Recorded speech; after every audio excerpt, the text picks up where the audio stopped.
Welcome to the video tutorial of GreenCloud VPS. Today, we will show you how to manipulate files using the command line on Linux.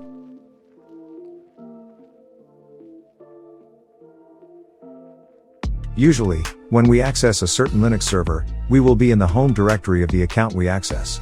However, after a while of working, sometimes we cannot remember exactly which folder we are in. And at times like these, we need the pwd command. Using this command is also very simple, just type. The result that appears is the current working directory. The ls command is a command used to help us know which files and subdirectories a certain directory contains. This command also tells us that we can manipulate the exact file or directory that exists. The cd command is the command used to change the current working directory to another working directory.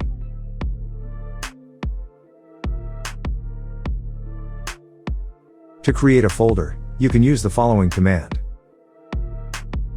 And you can use the P option to create an entire folder tree. To check if the folder is created, you can use the ls command. Although many commands can be used to create files, the most basic command is touch, which creates a file with the specified name and path. In this example, we create a file named vps1.txt located in the folder GreenCloud. Next, we create a file named vps2.txt located in the current folder. And, we can create multiple files at once. Next, you can move a file or folder to another folder by the mv command. In this example, we move 4 files, vps2345.txt to the GreenCloud folder. You can check by the ls command. And we move the vps1.txt file from the GreenCloud folder to the GreenCloud 1 folder.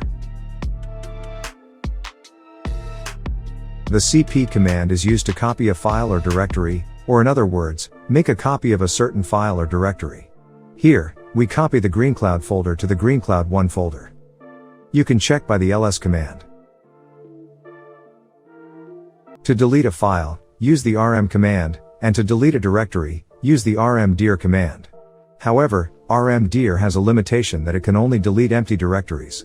To delete an entire directory tree, we need to use rm with the r option. Then, you can be asked to confirm. You can check by the ls command.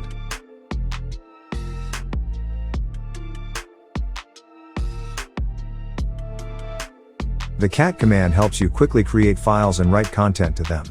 To do so, use the following command to pass in the contents of the file. The file has been created. Now you just need to enter the content and click enter for each line.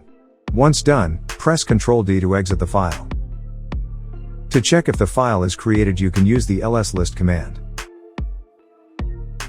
Viewing the contents of a file is the most basic use of the cat command, too. It will open the file and display the content for you right away. The ls command is a necessary addition to the cat command when viewing the contents of a file. With data pagination, ls can help us view the entire contents of a log file. You can use the up and down key, or the F key and the B key for page navigation. Also, to exit the view with ls, we press the Q key. Next, if you only want to see certain parts of the text file in the cat style display, use the head and tail commands. By default, the head and tail commands display the first 10 lines of a file. But you can modify it to show the number of the first lines you want to see as well.